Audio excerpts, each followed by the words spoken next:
প্রথমেই জানিয়ে দিব, অবশেষে সন্ধান পাওয়া গেল হাদির খুনির নিরাপদ আস্তানার। সেনাপ্রধানের সরকারি বাসভবনে খুনি ফয়সালকে পাওয়া গেছে। চাঞ্চল্যকর তথ্য ফাঁস। এরপর জানিয়ে দিব, হাদিকে হত্যার আগে কেন স্ত্রীকে সঞ্চয়পত্র কিনে দেয় ফয়সাল। এবার রিমান্ডে সব গোপন তথ্য ফাঁস করল ফয়সালের স্ত্রী সামিয়া। এমপি পদে মনোনয়ন পেয়ে খুশিতে খালেদা জিয়ার কবরের পাশে কেঁদে কেঁদে যা বললেন গৃহকর্মী ফাতেমা। এরপর জানিয়ে দেব, বিএনপির প্রকাশ্য রাজনীতি থেকে তারেক রহমানকে মুছে ফেলার কঠিন হুঁশিয়ারি দিলেন ব্যারিস্টার রুমিন ফারহানা।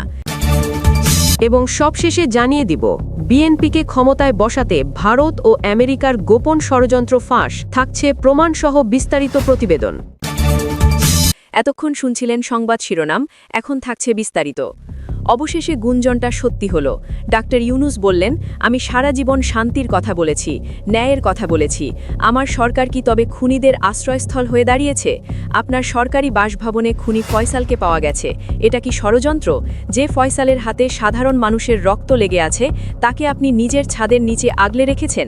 আমি কি এই বাংলাদেশ গড়ার স্বপ্ন দেখিয়েছিলাম?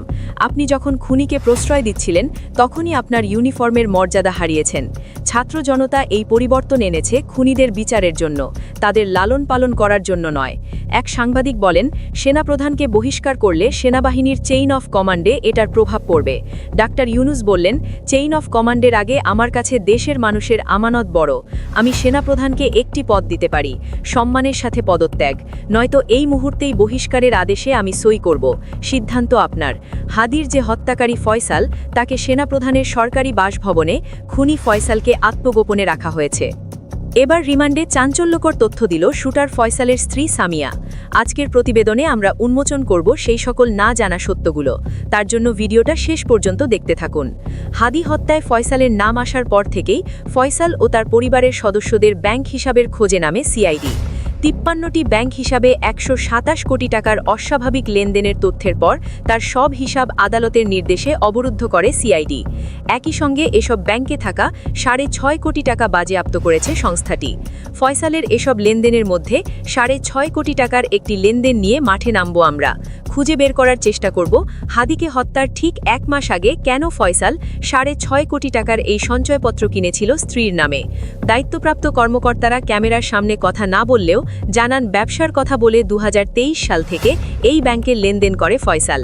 ব্যাংক লেনদেনের তথ্য বলছে, ফয়সালের প্রতিষ্ঠান অ্যাপল সফট আইটির নামের হিসাবে গত বছরের ৩ নভেম্বর জমা হয়েছে ৪২ লাখ টাকা, যা আবার এসেছে মিডল্যান্ড ব্যাংকে থাকা তার অ্যাকাউন্ট থেকে। সেই টাকা একজন পাঠিয়েছিল পে অর্ডারের মাধ্যমে।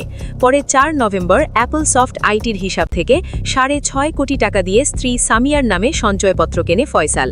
ঢাকা মহানগর গোয়েন্দা পুলিশ সামিয়াকে জিজ্ঞাসাবাদে জানতে পারে, ফয়সাল দেশ ছাড়বে জানিয়ে পরিবারের জন্য এই টাকা রেখে গিয়েছিল ফয়সাল।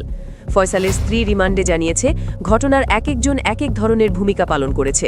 কেউ ঘটনার পূর্ববর্তী সময়ে সেগুলো জানা সত্ত্বেও সেটা গোপন করেছে, আবার ঘটনার পরবর্তী সময়ে তাদেরকে পালিয়ে যেতে সহায়তা করেছে এবং অস্ত্র সরবরাহ করেছে। ফয়সালের দেশের বাইরেও দুবাইয়ে সম্পদ থাকার তথ্য পেয়েছে তদন্তকারীরা। সে বিষয়ে তথ্য চেয়ে চিঠিও পাঠিয়েছে সিআইডি। আমাদের অনুসন্ধানে উঠে এসেছে আরও কিছু হাড় হিম করা তথ্য।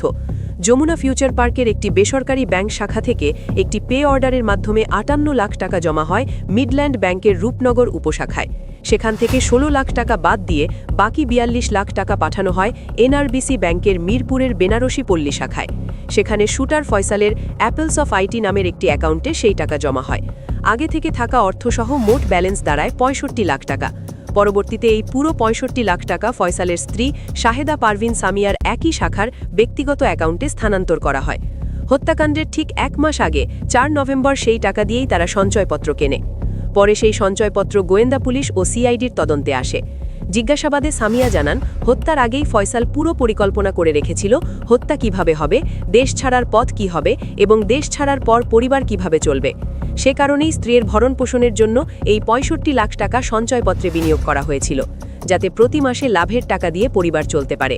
তবে তারা মাত্র ১ মাসের মুনাফা তুলতে পেরেছিল। এরপর পুরো টাকাই ফ্রিজ হয়ে যায় এবং আদালতের মাধ্যমে সঞ্চয়পত্রটি অবরুদ্ধ করা হয়। ঢাকায় তার পরিকল্পনা ব্যর্থ হলেও ভারতে পালানোর পরিকল্পনায় ফয়সাল সফল হয়। বর্তমানে সে ভারতেই অবস্থান করছে। বিভিন্ন ভিডিও বার্তায় সে নিজেকে নির্দোষ দাবি করলেও গোয়েন্দা পুলিশের হাতে থাকা ব্যাংক লেনদেন, আর্থিক ট্রেইল এবং পরিকল্পনার তথ্য স্পষ্টভাবে প্রমাণ করে এই হত্যাকাণ্ডের সঙ্গে ফয়সালের সরাসরি সম্পৃক্ততা। তদন্তে আরও জানা গেছে 2025 সালেই তার লেনদেন হয়েছে প্রায় 1,74,00,000 টাকা, যার একটি অংশ থেকেই এই 65 লাখ টাকা আলাদা করা হয়েছিল। এখন সিআইডি খতিয়ে দেখছে কারা পে অর্ডারের মাধ্যমে এই টাকা দিয়েছে এবং সেখানে কথিত মাস্টারমাইন্ড বাপ্পি বা তার ঘনিষ্ঠ কেউ জড়িত ছিল কিনা। ইতোমধ্যেই বাপ্পির নাম মাস্টারমাইন্ড হিসেবে উঠে এসেছে। তার উপরে আরও কেউ ছিল কিনা সেটিও তদন্তাধীন। গোয়েন্দা পুলিশ জানিয়েছে 17 জনের বিরুদ্ধে চার্জশিট দেওয়া হয়েছে। তদন্তে নতুন নাম এলে তাদেরকেও আইনের আওতায় আনা হবে। পাশাপাশি ফয়সাল সহ বিদেশে পলাতক সবাইকে ফিরিয়ে আনতে আইনি প্রক্রিয়া চলমান। আজ আমরা তুলে ধরলাম সেই 65 লাখ টাকার সঞ্চয়পত্র কেন কেনা হয়েছিল এবং কেন আজ সেই টাকা রাষ্ট্রের হেফাজতে। টাকার পাহাড়, সীমান্ত পেরিয়ে গোপন বৈঠক আর পর্দার আড়ালে থাকা ক্ষমতাধরদের এক ভয়ঙ্কর ছক। একটি হত্যাকাণ্ড কি কেবলই আক্রোশ, নাকি এর গভীরে লুকিয়ে আছে রাষ্ট্র ক্ষমতার পালাবদলের নীল নকশা? শুটার ফয়সালের অ্যাকাউন্টে কোটি কোটি টাকার রহস্যময় লেনদেন আর সিঙ্গাপুরের সেই গোপন বৈঠক, কি ঘটেছিল সেখানে? আওয়ামী লীগের হেভিওয়েট নেতাদের সাথে বিএনপি নেতা মির্জা আব্বাসের নাম কেন একই সমীকরণে? গোয়েন্দা তথ্যে উঠে আসা 218 কোটির চেক আর দুবাই কলকাতার সেই গোপন আস্তানা এখন টক অফ দ্য কান্ট্রি। নির্বাচনের ঠিক 36 দিন আগে কেন অস্থির হয়ে উঠছে সীমান্ত আর রাজপথ? কারা ছিল এই কিলিং মিশনের মাস্টারমাইন্ড আর কারা যোগান দিয়েছে এই বিপুল অর্থের? সব জল্পনার অবসান ঘটিয়ে আজ উন্মোচিত হবে হাদি হত্যার পেছনের হাড় হিম করা সেই সত্য কাহিনী। হাদি হত্যার তদন্তে নামতেই বেরিয়ে আসছে একের পর এক রাঘব বোয়ালদের নাম, যা পুরো দেশকে নাড়িয়ে দিয়েছে। তদন্তকারীদের দাবি গত 6 মাস ধরে অত্যন্ত সুপরিকল্পিতভাবে এই হত্যাকাণ্ডের ছক তৈরি করা হয়েছিল। রিমান্ডে থাকা এই নেতার কাছ থেকে পাওয়া তথ্যগুলো এখন গোয়েন্দা সংস্থার প্রধান অস্ত্র হয়ে দাঁড়িয়েছে। প্রাথমিক জিজ্ঞাসাবাদই বেরিয়ে এসেছে এক অদ্ভুত লুকোচুরির গল্প, যেখানে প্রশাসন আর রাজনীতি মিলেমিশে একাকার। কেবল একজন শুটার নয়, এই মিশনের পেছনে কাজ করেছে দেশি ও বিদেশি একাধিক প্রভাবশালী সিন্ডিকেট। ফয়সালের বোনকেও এখন জিজ্ঞাসাবাদের আওতায় আনার প্রক্রিয়া শুরু করেছে বিশেষ তদন্ত দল। 218 কোটি টাকার এই বিশাল লেনদেন এখন সিআইডির মানি লন্ডারিং ইউনিটের প্রধান মাথা ব্যথার কারণ। সিআইডি প্রধান জানিয়েছেন, এই বিপুল পরিমাণ অর্থ কেবল একজন ব্যক্তিকে হত্যার জন্য দেওয়া হয়নি। এর পেছনে আরও বড় কোনো নাশকতামূলক পরিকল্পনা বা রাষ্ট্রবিরোধী মিশন ছিল কিনা তা খতিয়ে দেখা হচ্ছে। ইস্যু করা চেকগুলোর দাতা ও গ্রাহিতার মধ্যে সম্পর্ক এবং অর্থের প্রকৃত উৎস উন্মোচন করা হবে। যে কোনো সাধারণ অপরাধীর পক্ষে এত বড় অঙ্কের লেনদেন করা অসম্ভব বলে মনে করছেন বিশেষজ্ঞরা। এই অর্থের সাথে বিদেশের কোনো গোপন লবির সংযোগ আছে কিনা সেটিও এখন তদন্তের মূল বিষয়।